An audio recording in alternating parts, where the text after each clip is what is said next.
अस्सलाम वालेकुम व्यूवर्स, कैसे हैं आप सब। Welcome back to my channel. उम्मीद है आप सब बिल्कुल ठीक होंगे। और आज मैं अपने बच्चों को लेके गई थी मार्केट।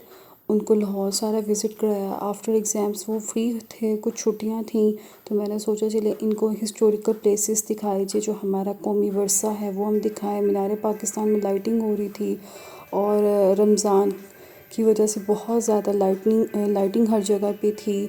स्टिकर्स, बंटिंग्स, इस तरह की बहुत सी डेकोरेटिव फैंसी चीज़ें भी मिल रही थी। और घर के लिए भी मैंने थोड़ी बहुत शॉपिंग की है, जितनी मैं कर सकती थी।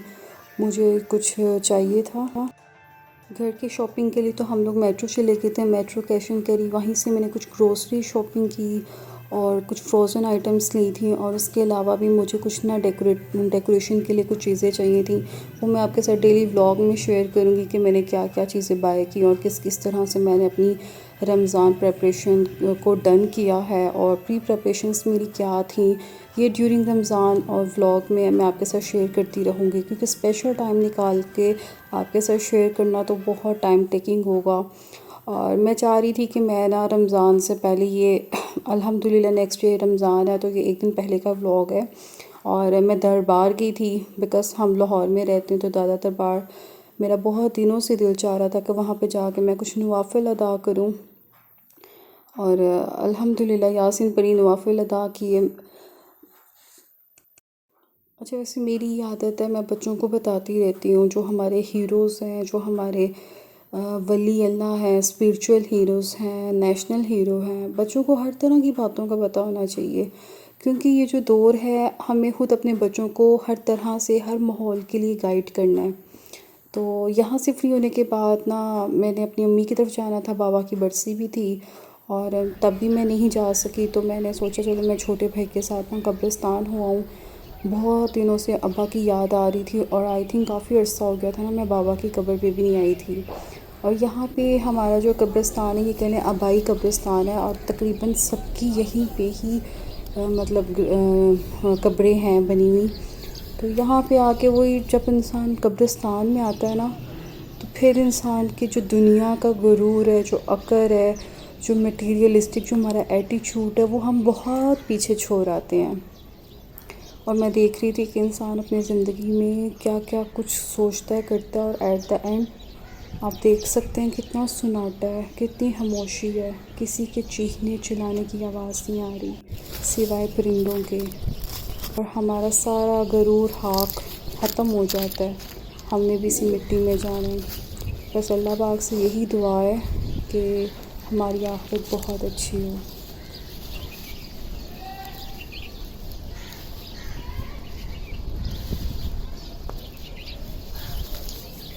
हम इंसान वक्ती तौर पे इन चीज़ों को महसूस करते हैं, हमें असर होता है, लेकिन कहते हैं ना कि जब किसी की डेथ हो जाती है, हमें लगता है कि शायद हम ना कुछ खाएंगे ना कुछ पिएंगे, भूखे रहेंगे, हम उसकी जुदाई में, उसकी दर्द में ऐसे ही रहेंगे। लेकिन ये कुदरत का एक असूल है, ज़िंदगी का एक निज़ाम है, हम भूल जाते हैं, फर्दर मूव ऑन कर जाते हैं इसी तरह से। लेकिन हमें नसीहत ये पकड़नी चाहिए कि हमने एक दिन मर जाना है और हमने अपनी आखिरत बहुत अच्छी करनी है। बहरहाल कोशिश अच्छी के लिए करनी चाहिए, क्योंकि जब इंसान अच्छा करने की कुछ सोचता है, कोशिश करता है, तो अल्लाह पाक खुद ब खुद हदायत देते हैं और साथ भी मिलता है। में भी पानी डाल देना। पास में बच्चा था, वो कब्रों पे ना पानी वगैरह का पूछ रहा था लिपाई का, तो मैंने उसको कहा कि उसमें लिपाई पानी और तो मंगा लो, और भी आप कपड़े रहने हैं दो, उनमें भी पानी लंबा डाल काम हो देना। जाएगा और मैं ज़्यादा देर स्टे नहीं कर सकती हूँ। तो वो ये उसको डाल दो था ना कि चलो पानी। बाजी मुझसे कुछ काम करवा लो, मुझे मैं थोड़े पैसे ले लूँगा। देन मैंने उसको कहा कि इट्स ओके, आपको मैं इधर दे आओ, दूँगी अब पैसे, आप ना वो ऐसा करो सामने वो वाली पानी कबर लगा थी, दो। उस पे फूल भी पानी वगैरह तो डाल दो। फूल है वैसे कम ही पड़ गए थे इसमें और कुछों में बस पानी थोड़ा डाल सा दो ना, मैं थोड़ा जल्दी सा। जितनी जितनी कब्रों में मैं जा सकती थी, तो मैं तो फातिहा पढ़ी है, यासीन पढ़ी है। दैन उसके बाद ये कुछ फूल थे और पानी वगैरह कब्रों पे थोड़ा सा ये कुज्जों में पानी नहीं डलवाया। लपाई, परसों चौथ कर आई यहाँ थी से वो फ्री अब होने उधर। के बाद हम घर चले गए थे।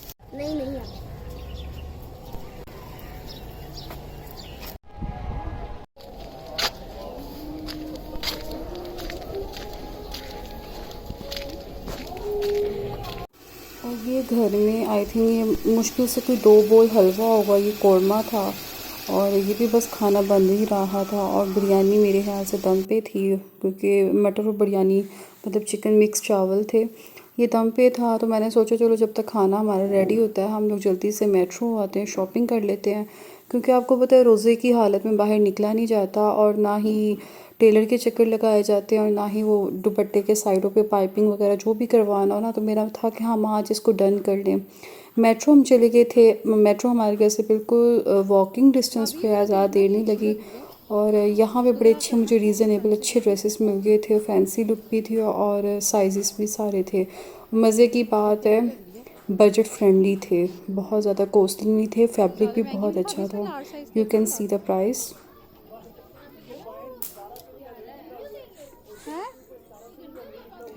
यहाँ पे मैंने, भाभी ने और जन्नत ने, हम लोगों ने सब ने ड्रेसेस बाय किए थे, लेकिन ये सरप्राइज़ है इंशाल्लाह जब मैं पहनूंगी और जब आपको साथ अनबॉक्सिंग करूँगी, शॉपिंग सारी दिखाऊंगी। ये जन्नत ने बाय किया था रेड ना, बिकॉज उसकी रिसेंटली शादी हुई है तो वो चाह रही थी कोई रेड, कोई शौक कलर ब्राइट कलर में देखे।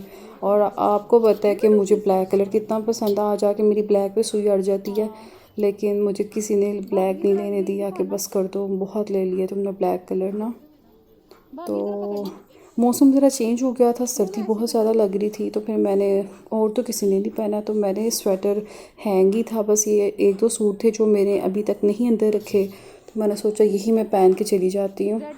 कुछ मेरी तबीयत भी नहीं ठीक थी, सर्दी ज़्यादा ही लग रही थी और हवा भी ठंडी चल रही थी। आपको पता है बारिशें मुख्तलिफ़ जगहों पे बारिशें हो रही हैं, तो आज भी मौसम काफ़ी ठंडा था। इवन मैंने बच्चों को भी कवर किया था। ये स्किन कलर की शर्ट मुझे बहुत अच्छी लगी थी, लेकिन ये नहीं, हमने ऑरेंज वाली शर्ट ली थी, एक जन्नत ने ली थी, एक मैंने ली थी, भाभी ने ग्रे लिया था, मैंने भी ग्रे लिया था।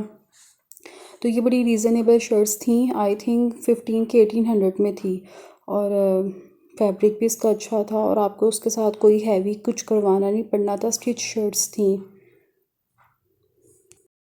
ये मेट्रो में एक नीचे करके कॉर्नर पे शॉप थी, ये खुद अपने कपड़े स्टिच करके ना सेल करते हैं और बड़ी अच्छी शॉप थी। मुझे तो हर तरह की इनके पास फैंसी और गेंजा में, नेट में, शिफॉन में, हर तरह की वैरायटी इनके पास थी। और इसके बाद हम लोग चले गए थे गुल अहमद में। गुल अहमद के ड्रेसेस का ये हिसाब था, नो डाउट गुल अहमद का जो फैब्रिक बहुत अच्छा होता है, लेकिन उनके रेडीमेड जो डिज़ाइन होते हैं ना, प्रिंट, वो बड़े मुझे कोई ठक्कर किस्म के, वो कहते हैं ना, सुस्त से लगते हैं, एकदम ब्राइटनेस नहीं होती है, अट्रैक्टिव नहीं होते हैं, मुझे नहीं वैसे वो अच्छे लगते। उसके निस्बत आजकल साया बहुत रीज़नेबल बजट फ्रेंडली, उसके भी ड्रेसेस बहुत अच्छे हैं। गुल अहमद के स्टिच तो नहीं मैंने लिए थे, गुल अहमद का एक सूट लिया था, वो मैंने सोचा था कि किसी की बर्थडे आ जाएगी ना, तो एक सूट 3 पीस लिया था। मैंने सोचा था बड़ों में से किसी की बर्थडे आ जाएगी तो उनकी बर्थडे पे गिफ्ट कर दूँगी, क्योंकि आपको पता है जब आपके पास थोड़ी बहुत अमाउंट हो तो आप गिफ्ट ले के, या जो भी आपने लेना होता है ना, लेके साइड पे रख लो, इट्स बेटर। क्योंकि एकदम कोई इवेंट आता है आपके सर पे, कोई फंक्शन वगैरह, तो एकदम से सम टाइम ऐसा होता है आपके पास बजट भी नहीं होता और सम टाइम ऐसा भी होता है कि आप जा ही नहीं सकते, टाइम ही नहीं होता, शॉर्टेज ऑफ टाइम की वजह से फिर साथ साथ चीज़ों को मैनेज करना पड़ता है। और मेरी तो ऐसी आदत हो गई है। अब हम लोग आ गए हैं साया में। साया ब्रांड भी बहुत अच्छे हैं इनके, वैसे ना बहुत सबसे ज़्यादा जितने भी मैंने कपड़े बाय किए ना, जो रीज़नेबल 3 पीस भी आपको रीज़नेबल मिल जाता है। आपको पता है लाइमलाइट जितने भी ले लो, ये 5000 से इन सब की प्राइजेस स्टार्ट होती हैं, लेकिन साया का जो हम लोगों ने सूट देखा था, बाय चांस ही शायद हमारी लक थी, हमें 4000 में मिल गया था और वो 3 पीस था, लॉन में, बड़ा अच्छा ड्रेस था। तो मैंने सोचा था कि चलो एकदम से ईद पे इतना टाइम भी नहीं होगा कि टेलर के पास जाओ और क्या बंदा फैंसी लेस लगवाए या दुपट्टे को काम वगैरह सेट करे, तो गर्मी भी इतनी ज़्यादा होती है। फिर मैंने ना रेडीमेड ही ले लिया था। डिज़ाइन अच्छे थे, लेकिन पता नहीं क्यों, अब ये देखिए ना, ये इतना पुराना डिज़ाइन है गुल अहमद का। मेरे ख्याल से आज से 3 साल पहले ये डिज़ाइन ना मैंने अपनी कज़न को गिफ्ट किया था। सी ग्रीन डिज़ाइन अच्छा लग रहा है, लाइट पर्पल भी, रेड में भी अच्छा लग रहा है, लेकिन ये सारे डिज़ाइन पुराने हैं। चलिए यहीं पे व्लॉग एंड करते हैं, मिलेंगे नेक्स्ट व्लॉग में, आपके साथ शॉपिंग भी रिवील करेंगे और रोज़ों में हमारी क्या रूटीन रहेगी इंशाल्लाह। माशाल्लाह से कल पहला रोज़ा है, आपके साथ सारी रूटीन शेयर करेंगे। दुआओं में याद रखें। टिल देन टेक केयर, अल्लाह हाफिज़।